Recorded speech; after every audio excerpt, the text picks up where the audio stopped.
Acute burn management, high-yield MCQ review. Let's hit the ground running with question 13. A patient suffers a burn injury to the abdomen, specifically the anterior aspect, the left upper limb, and the left lower limb. What is the total body surface area, or TBSA, involved? Are we looking at option A, 10%, B, 27%, C, 36%, D, 44%, or E, 50%? And the correct answer is C, 36%. Let's break down that math using Wallace's rule of nines. So the anterior abdomen gives us 9%, the entire left arm, that's another 9%, and the entire left leg accounts for 18%. Add those up, and boom, you hit 36%. Now, here's a massive exam pearl. Accurate mapping absolutely requires you to only count partial thickness, which are second degree, or full thickness, third degree burns. You have to literally ignore completely those superficial first-degree sunburn-like spots when calculating TBSA. Just leave them out entirely. Moving right along to question 14. A 30-year-old male patient presents with a thermal burn injury involving 40% TBSA.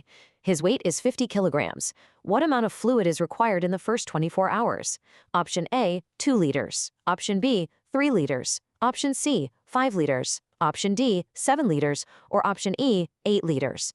The answer is E, 8 liters. We are using the tried and true Parkland formula here.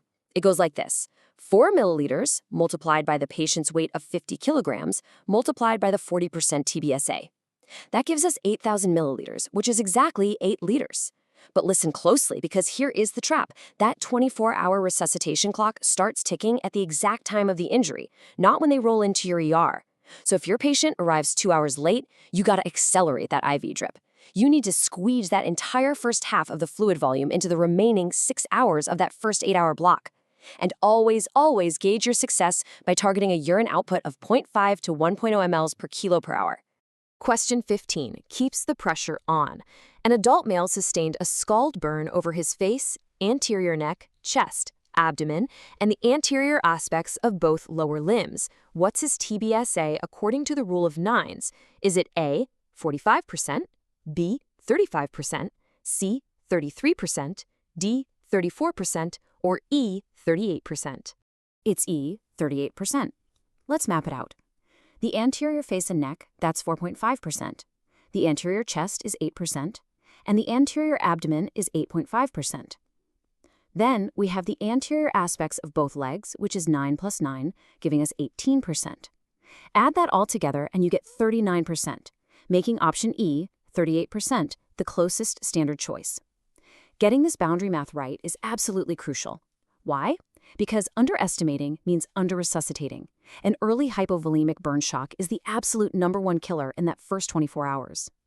Oh, and a quick self-correction on typical exam phrasing. Always read carefully to distinguish between the anterior leg, which is 9%, and the entire leg, which is the full 18. Question 16. Which of the following is ideal for the resuscitation of a patient within the first 24 hours who has sustained a third-degree burn? A, colloids. B, whole blood. C, hypertonic saline. D, lactated ringers, or E, human albumin? The correct answer is D, lactated ringers. It is the absolute gold standard because it beautifully mimics our natural plasma electrolyte makeup, and it limits the risk of hyperchloremic acidosis. The golden rule for the first 24 hours is a crystalloid first strategy. You want to strictly avoid large colloid proteins like albumin during this initial window. Because of massive capillary leak syndrome, those big proteins will just leak right out into the tissues, pull water right along with them, and make the tissue edema so much worse. Let's tackle question 17. What is the most common cause of death in burn patients in the first 24 hours? Option A, sepsis. Option B, shock. Option C, hyperthermia. Option D, curling ulcer. Or option E, upper GI bleeder. It is B, shock. This all comes down to the burn shock timeline. In that critical 24 to 36-hour window, there is a massive, life-threatening intravascular to extravascular fluid shift.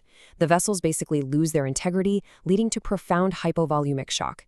But, say they survive that first hurdle, after about 7 days, the entire mortality picture shifts and sepsis takes over as the primary killer. Thanks to modern fluid algorithms, we've gotten way better at beating that early shock, leaving sepsis as the big, late-stage boss.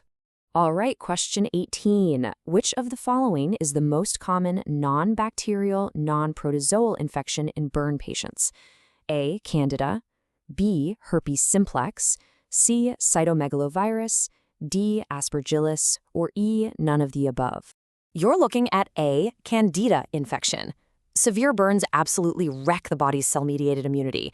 It's like leaving the front door wide open for opportunistic bugs. Candida albicans dominates this fungal niche. On the viral side, you're mostly watching out for herpes simplex and varicella zoster.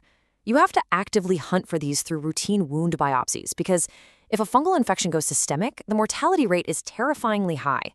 Question 19. The initial colonization of a burn wound is by which of the following organisms? A. Staphylococci, B. Pseudomonas, C. E. coli, D. Klebsiella, or E. Proteus? The answer is A. Staphylococci. In those first 7 days, the native gram-positive skin flora, like staph, just aggressively colonize the raw burn surface.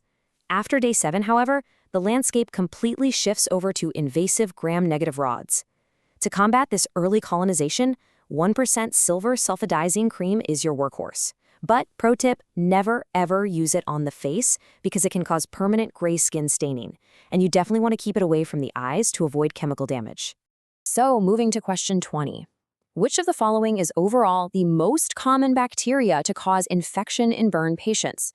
A. Staph aureus, B. Streptococcus pyogenes, C. E. coli, D. Klebsiella, or E. Pseudomonas aeruginosa? It's E. Commonas Pseudomonas aeruginosa. While staph is the early colonizer, Pseudomonas is the absolute heavyweight champion of burn infections.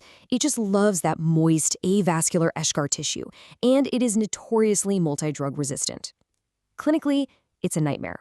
You'll often see this sudden focal black necrosis, or you'll notice a very distinct sickly sweet odor paired with a greenish discharge. If you see that, antibiotics alone won't save the day. You have to go in and perform a radical surgical debridement of that infected tissue. Question 21 sets up a tough scenario. What can be the possible cause of death in a patient 5 days later who sustained a 25% mixed thickness burn after being trapped in a closed burning room for 30 minutes? A. Shock, B. Sepsis, C. Inhalational injury, D. Myocardial infarction, or E. None of the above? The answer here is C. Inhalational injury. The key to this question is that 5-day timeline.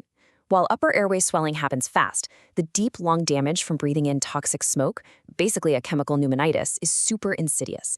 It progressively worsens over 1 to 5 days, causing the mucosal lining to slough off, plugging the small airways, and ultimately leading to fatal gas exchange failure. It requires highly aggressive management, usually involving mechanical ventilation. Let's look at question 22. You have a patient with a closed-space burn injury who now has an altered voice, is cyanosed, and is restless.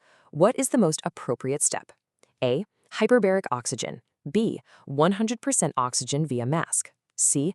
Endotracheal intubation, D. Tracheostomy, or E. Cricothyroidotomy? It's E. Cricothyroidotomy. Look, if a burn patient has an altered voice and is turning blue, their upper airway is already critically occluded from severe laryngeal edema. Standard endotracheal intubation is almost certainly unfeasible at this point. You can't just get the tube through. You have to bypass it entirely with a surgical cricothyroidotomy to get subglottic access. The major exam pearl? You want early elective intubation. Don't wait for them to turn blue. If you see singed nasal hairs, carbonaceous sputum, or impending collapse signs, secure that airway immediately. Getting close to the end now with question 23. Which of the following formulas is used to calculate colloid infusion requirements after the first 12 hours? Is it A, 0.5 times TBSA times weight, B, 1 times TBSA times weight, C, 2 times TBSA times weight, D, 4 times TBSA times weight, or E, 5 times TBSA times weight? The correct answer is A, 0.5 multiplied by the TBSA percentage multiplied by the patient's weight in kilos. This is derived from the Muir and Barclay formula, which targets very specific sequential time periods. Once you pass that 12-hour mark, the initial aggressive capillary leak begins to slow down. That is when you dynamically adjust your strategy, shifting from pure crystalloids to colloids. The colloids help pull escaped fluid back into the vascular space by boosting the intravascular oncotic pressure. And our final question, number 24. Which of the following signifies a thermal injury rather than an electrical burn injury?